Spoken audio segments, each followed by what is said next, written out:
Curug Kembar ini awal mulanya itu dari anak-anak muda yang gabung dalam istilahnya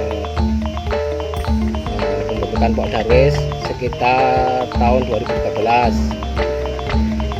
Maka dari itu kita dari Pok Darwis mengupayakan untuk istilahnya mencari dana.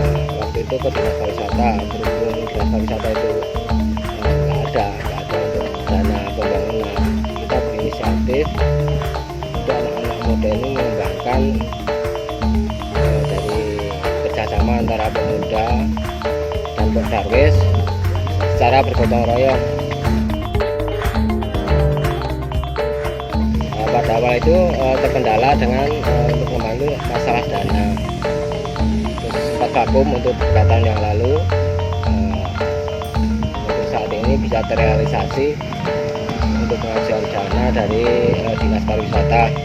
Dan sementara pembangunannya dalam tahap saat ini baru sampai berapa persen ya? Kalau dibilang persen itu ya istilahnya 10% lah dari keseluruhan wilayah yang area yang mau dibangun.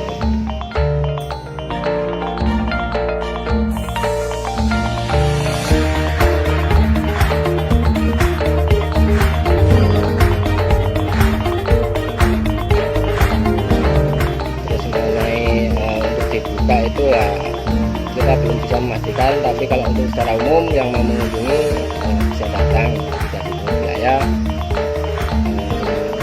gratis lah sebenarnya. Sementara ya kita mengupayakan kedepannya Curug Kembar ini bisa berkembang dengan baik, bermanfaat bagi masyarakat untuk bisa meningkatkan taraf ekonomi masyarakat yang lebih baik.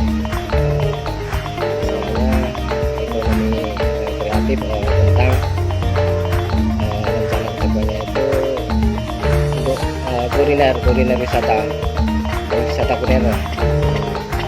Maka dari itu mudah-mudahan kedepannya bisa berkembang dan bisa meningkatkan peningkatan taraf hidup masyarakat, bisa buka warung,